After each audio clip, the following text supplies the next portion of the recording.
Gayatri PG college Sanchore की online classes में आप सभी का स्वागत है। आज हम एमएससी फाइनल जूलॉजी के पेपर वर्टिब्रेटा के एक टॉपिक डोलियोलम की लाइफ साइकिल के बारे में डिस्कस करेंगे। डोलियोलम एक प्रोटोकॉर्डेट एनिमल है और डोलियोलम की अगर हम सिस्टेमिक पोजीशन देखें तो ये फाइलम कॉर्डेटा, सब फाइलम यूरोकॉर्डेटा, क्लास थैलिएसी, ऑर्डर डोलियोलिडा और जीनस डोलियोलम से संबंधित है। तो एक चीज हमने डिस्कस की, डोलियोलम की सिस्टेमिक पोजीशन के बारे में। इसका फाइलम कौन सा है, सब फाइलम कौन सा है, क्लास कौन सी है इसकी, और ऑर्डर और जीनस के बारे में डिस्कशन किया। अब हम डिस्कस करेंगे डोलियोलम की हैबिट और हैबिटेट के बारे में। नंबर 1, डोलियोलम एक मैराइन वाटर एनिमल है और कॉस्मोपॉलिटन इसका डिस्ट्रीब्यूशन है। ऐसे एनिमल्स जो सभी ओशियंस में मिलते हैं, उनके डिस्ट्रीब्यूशन के लिए हम जो टर्म यूज में लेते हैं उसे कॉस्मोपॉलिटन एनिमल या डिस्ट्रीब्यूशन कहा जाएगा। तो डोलियोलम जितने भी ओशियंस हैं उन सभी ओशियंस में मिलता है। नंबर 2, ये pelagic free swimming protochordate. Doliolum ocean में फ्री स्विमिंग कर सकता है और ये पेलेजिक नेचर का प्रोटोकॉर्डेट एनिमल है। सबसे इंपॉर्टेंट बात जो डोलियोलम की लाइफ साइकिल में हम देखते हैं वो ये है कि डोलियोलम के लाइफ साइकिल में हमें 2 फेजेस दिखाई देती है। जो फर्स्ट फेज है वो सेक्सुअल फेज है और उस फेज का नाम दिया गया है गोनोज़ोइड। जो दूसरी फेज है इसकी वो एसेक्सुअल फेज है और उस एसेक्सुअल फेज को नाम दिया गया है oozoid। तो हम डोलियोलम की लाइफ साइकिल में क्लियरली ये 2 फेजेस ऑब्जर्व कर सकते हैं, sexual gonozooid phase and asexual oozoid phase. पहले हम डिस्कस करेंगे डोलियोलम की गोनोज़ोइड फेज के बारे में। कैसी मॉर्फोलॉजी है उसकी, कौन से कैरेक्टरिस्टिक्स या स्ट्रक्चर्स इस गोनोज़ोइड में प्रेजेंट है। नंबर 1, जो डोलियोलम की गोनोज़ोइड फेज है, morphologically it is looks like a drum. So that kind of structure is barrel shaped। ये ड्रम के जैसी शेप का एक एनिमल है। अब ये जब यूरोकॉर्डेट्स हैं तो यूरोकॉर्डेट का एक इंपॉर्टेंट फीचर टेस्ट की प्रेजेंस है। तो टेस्ट प्रेजेंस है इनके अंदर और ये जो टेस्ट है, ये जो कवरिंग है इनकी, वो बहुत थिन है और ट्रांसपेरेंट है। तो उस टेस्ट के ट्रांसपेरेंट होने के कारण इंटरनल जो भी ऑर्गन्स हैं, जो भी स्ट्रक्चर्स हैं, वो क्लियरली बाहर से ऑब्जर्व होती है। इजीली उन सभी स्ट्रक्चर को बाहर से देखा जा सकता है। इस टेस्ट के अंदर ये जो मैंने स्ट्रक्चर मेंशन किए यहां पर और यहां, ये स्ट्रक्चर मेंटल है। तो टेस्ट कवर करता है इस मेंटल, और हमने यहां पर दो ओपनिंग बनाई है, एक इस एंड पर है, दूसरी इस एंड पर। तो दोनों अपोजिट एंड पर एनिमल की दो सेपरेट ओपनिंग है। इस ओपनिंग का नाम ब्रैंकियल ओपनिंग है, और यहां पर जो एपर्चर प्रेजेंट है उसे कहेंगे ब्रैंकियल एपर्चर।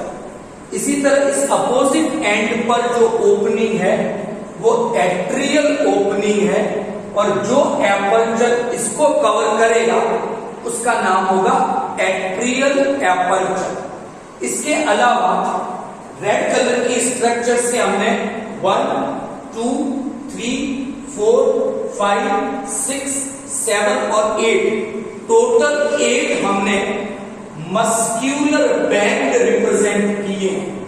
तो एनिमल की पूरी लेंथ में हम देखते हैं मस्क्यूलर बैंड्स प्रेजेंट हैं। अब यहां पर जो ये गोनोज़ोइड फेज है डोलियोलम की, ये जेट प्रोपल्सन मेथड के द्वारा स्विमिंग करना। अब जेट प्रोपल्सन क्या है? ब्रैंकियल ओपनिंग से वाटर अंदर एंटर करेगा और एट्रियल ओपनिंग से वो वाटर बॉडी से बाहर निकल जाएगा। तो यहां पर जो एट्रियल एपर्चर है वो एट्रियल ओपनिंग की साइज को रेगुलेट करेगा, कभी कम कर देगा, कभी उसको बढ़ा देगा। तो वाटर जब एट्रियल ओपनिंग से बाहर निकलेगा तो वो फोर्स के साथ निकलेगा। इसको हम कहते हैं जेट प्रोपल्सन, और उसी जेट प्रोपल्सन मेथड के द्वारा डोलियोलम ओशियन में एक्टिव स्विमिंग करता है।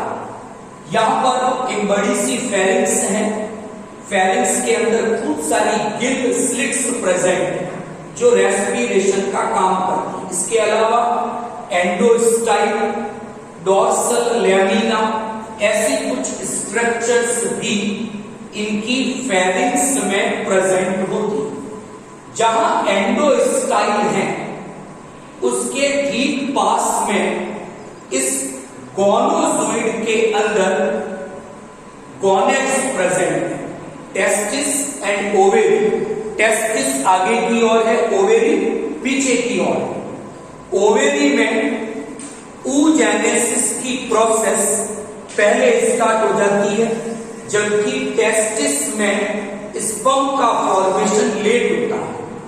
दोनों टाइप के स्पर्म जो बने वो इस एट्रियल ओपनिंग से वाटर के साथ बाहर एनवायरमेंट में वाटर में आ जाएंगे, यानी फर्टिलाइजेशन की प्रोसेस एक्सटर्नल टाइप की है। जाइगोट बना, जाइगोट में डेवलपमेंट हुआ और एक लार्वल स्टेज इनकी लाइफ साइकिल में दिखाई देती है।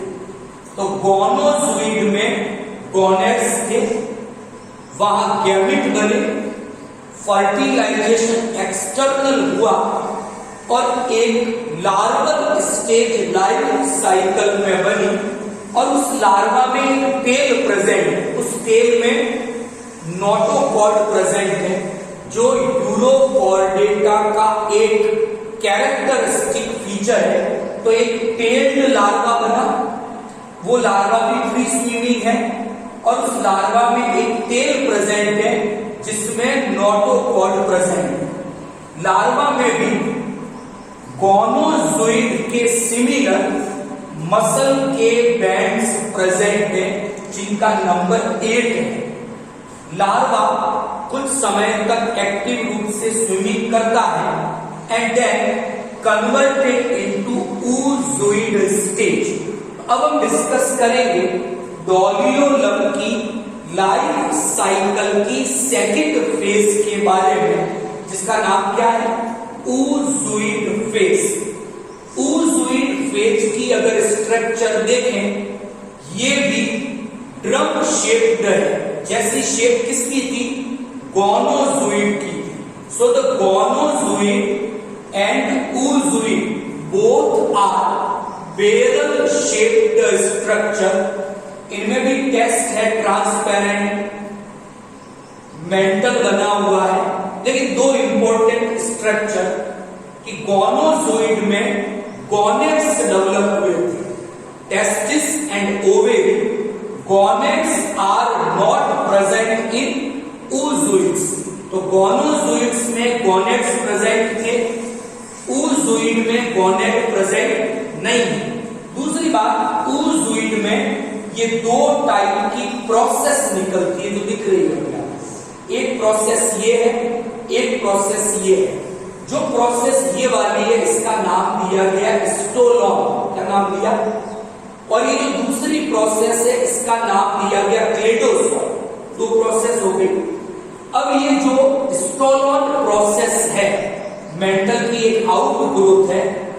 यहां से कुछ प्रोबर्ड्स बनेगी। क्या बनेगी? कुछ प्रोबर्ड्स बनेगी और उनकी 3 रोज बनेगी। कितनी रोज होगी उनकी? तो ये रोज मैंने यहां बनाई, 1 2 और ये 3। तो स्टोलॉन से प्रोबर्ड्स डेवलप हुई और ये प्रोबर्ड्स अरेंज हो गई कितनी लेयर में? 3 लेयर में, और जाकर टच करेगी बाद में किसको?